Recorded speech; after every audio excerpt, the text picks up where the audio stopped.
One.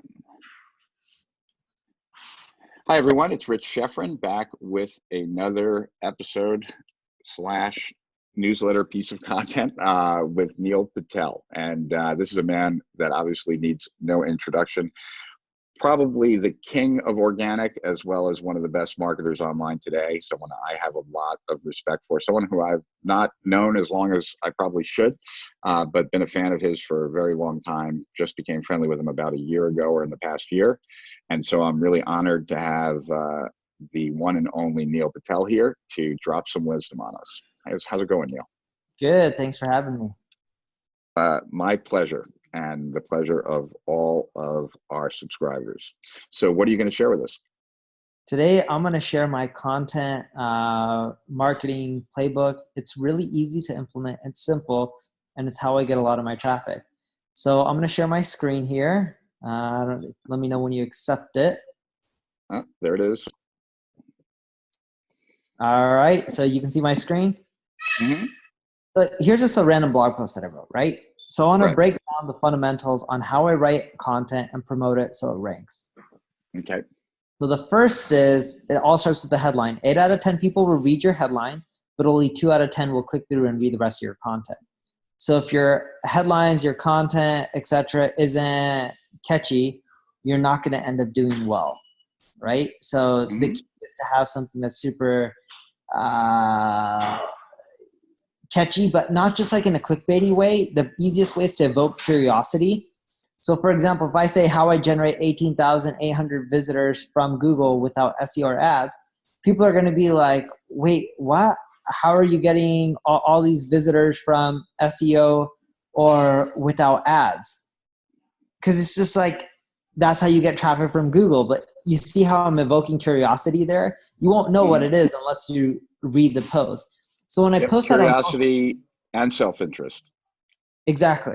So when I post that on social, it tends to do well because I'm evoking curiosity. But I got a simple formula for writing my content. So, the post is about getting traffic without SEO or ads. Now, if you look at the first main section here before my first heading, if you want traffic from Google, how would you go about it? Chances are you're either going to leverage SEO or paid or some paid ads. But if there was another way to get traffic from Google, and then I go into a way that didn't take as long as SEO, didn't cost as much money, yada, yada, yada. The point is I'm hooking people in the intro with the story. And the story is one of the best and most important parts. Then I do subheadings. Think of them as chapter titles. Subheadings is an easy way for people to skim. So it's like, oh, how do I get traffic? Oh, it's Google Discover. Then I end up Google Discovers everywhere. You just don't know it. So why should you care about Google Discover? How to optimize, analyzing your traffic, conclusion. Just from the subheadings alone, you can skim the post and kind of understand what it's going to be about. So that's the next thing, right? So you got your title, then you got to hook people, then you had to have your subheadings. And what I end up doing is after I have my subheadings, I go out there and outline. I do apologize for the background noise. It's a baby. You don't have to apologize. So I do the subheadings, and then I just outline. And there's a few things that you'll know. I just figure out what meat I'm going to put in each of my subsections. I keep most of my paragraphs under 5 or 6 lines. Makes it easier to skim. I always include pictures, right? And you'll also see me linking out to sites.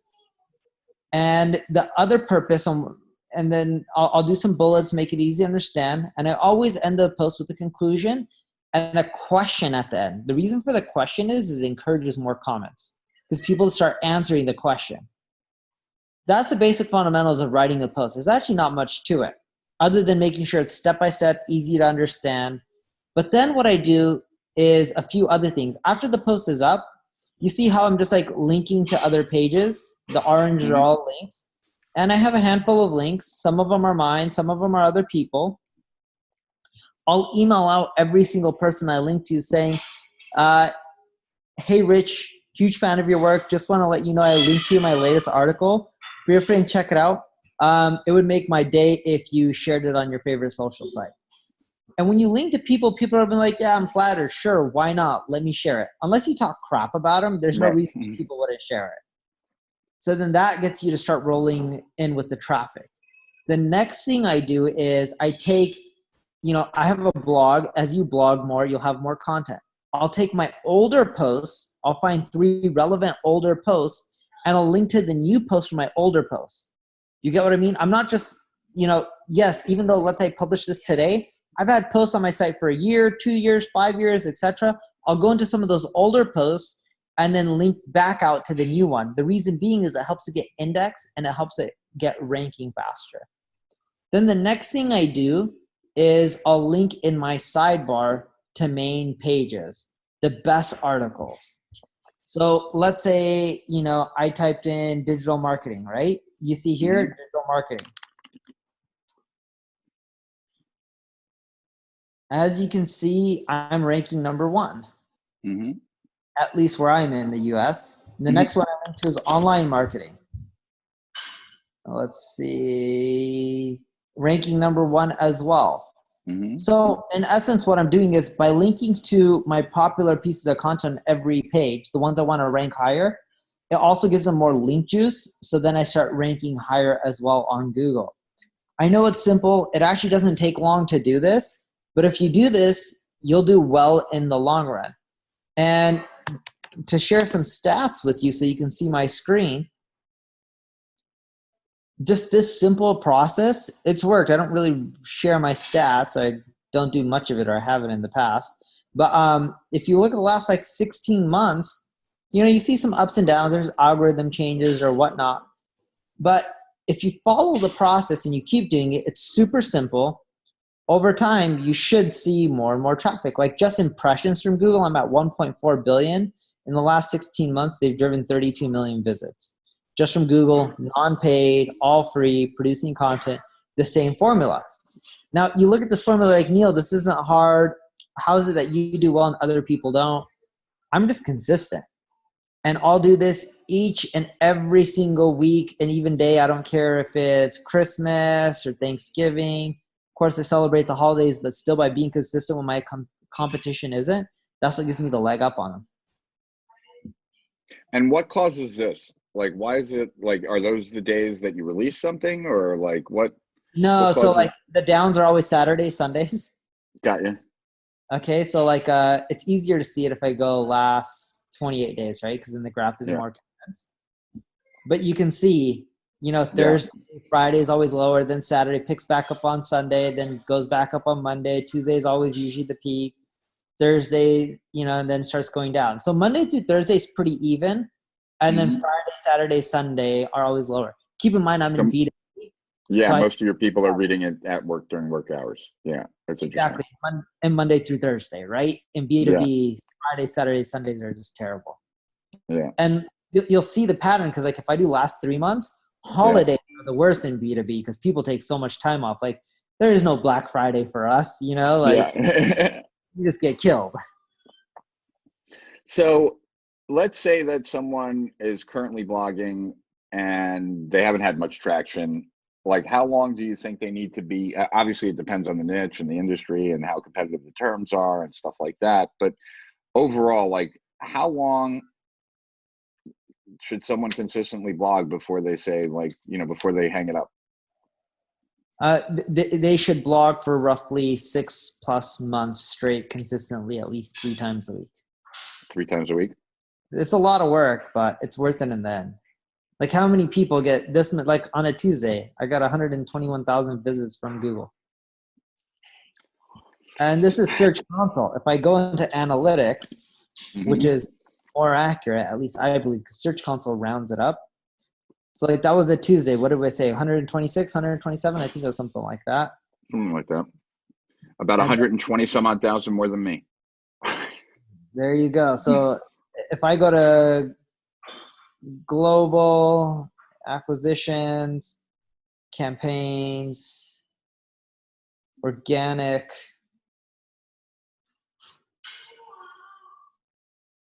so just if I click on sessions, which is visits, on Tuesday, I had 138,000, right? It's not much more than what Search Console is reporting. Search Console always gives you even numbers. It's more like sampling, rounding, analytics, more exact. But look, The green check mark means reports based off 100% of your visits. But 138,000 visits from Google on a Tuesday, I'm happy with that. I hope it stays. I hope it stays too. That's worth a lot of money. I'm like knocking on wood now. Superstitious, but yeah. So, but yeah, just been doing this for a long time, and I'm super consistent. And that's really what gives me the leg up on my competition. Gotcha. And then, so let's go back to that blog post for a second. Sure. So I put it back a little bit, or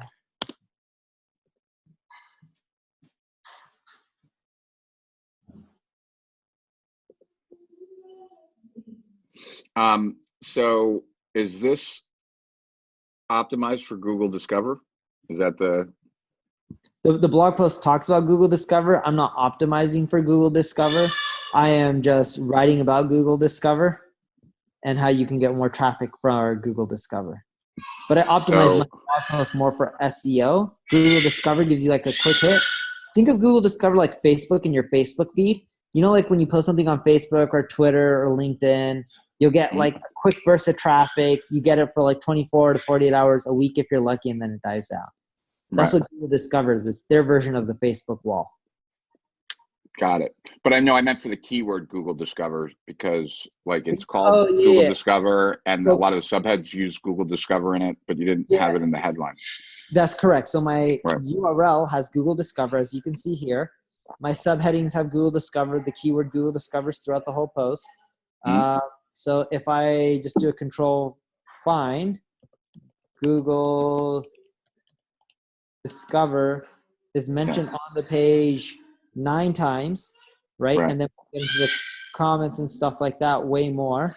106 or 61 times when you look at everything, including comments and everything.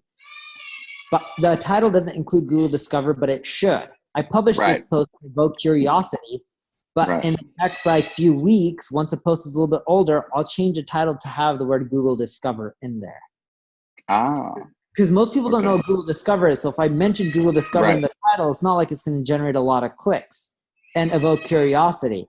So I left it out, but then I'll add that back in later on. Makes sense. Any other things that you change later on that I'm not smart enough to ask about? No, that's actually the main one. But that was a good question. And is there any rhyme or reason to the number of pictures you put on, or is it just like whatever's usable for people and makes sense? I always try to put a picture at the top, because who wants to start off reading text? At least I didn't when I was a kid, so I try to show a picture at the top. And and then are you also like creating alt tags for those images and all that kind of stuff, like all the normal kind of SEO type stuff? Yes. And do you use any plugins, like SEO type plugins, or no? Yeah, I use a Yoast SEO plugin, but I don't really use like plugins for like alt tag or like that. Which is the one that you use, you said? Yoast SEO plugin. Is that like a common one? I'm not familiar. It's it's free SEO plugin. Gotcha. And what does it do? It just makes your WordPress site SEO friendly with a few clicks. And I would say, you know, obviously, but better to just ask. Obviously, you've been extremely successful with blogs. You're running out of battery, so we should make this quick. Do you suggest that anyone, like, who should have a blog and who shouldn't? Anyone should have a blog unless you're going after a business where you don't get your customers through the normal way. A good example of this would be like government contracts. So if you're a business like a Palantir that just has mainly government contracts, or Boeing or something like that, blogging about planes isn't going to help someone buy $100 million plane. Right. But like blogging on, you know, I can sell 6-figure contracts just from my blog, even 7-figure contracts. So it's not impossible, but I'm saying like small to medium-sized ticket items work really well. When you go really large, like Boeing planes and stuff, you're not going to sell them through blogging, which I'm assuming most people are not doing. Gotcha. And then one last question about this. Those posts that were linked on the side, right, as guides, like those seem to be more like pillar posts. And I would assume that when you're writing a pillar post, it's probably an entirely different strategy. Similar strategy, it's just the content is longer. So if you look at this pillar post on digital marketing, similar images, subheadings, just way more content and it scrolls more. So the big difference is just more content. And how long? Yeah, and how long does it take you to write something like that, like one of your pillar pieces? Is that a couple days? Is that a couple hours? 5-6 hours usually. So not that long. And were you always able to write it that quick, or No, you get quicker as time goes on. I get faster and faster. Gotcha. Cool. And you'll notice that too. Like after like a few months, you'll get way better at it. Anything that I didn't ask that I should have? Pretty much covered everything. All right, man. Well, I really appreciate you taking the time and breaking down your structure and kind of opening your skirt, so to speak, and showing us some stats, some insane stats. So just want to say thank you. Appreciate the knowledge that you just shared. I know it'll make a difference for our subscribers. So thank you on their behalf as well. Yeah, thanks for having me. Cool. Speak soon, Neil. Take care.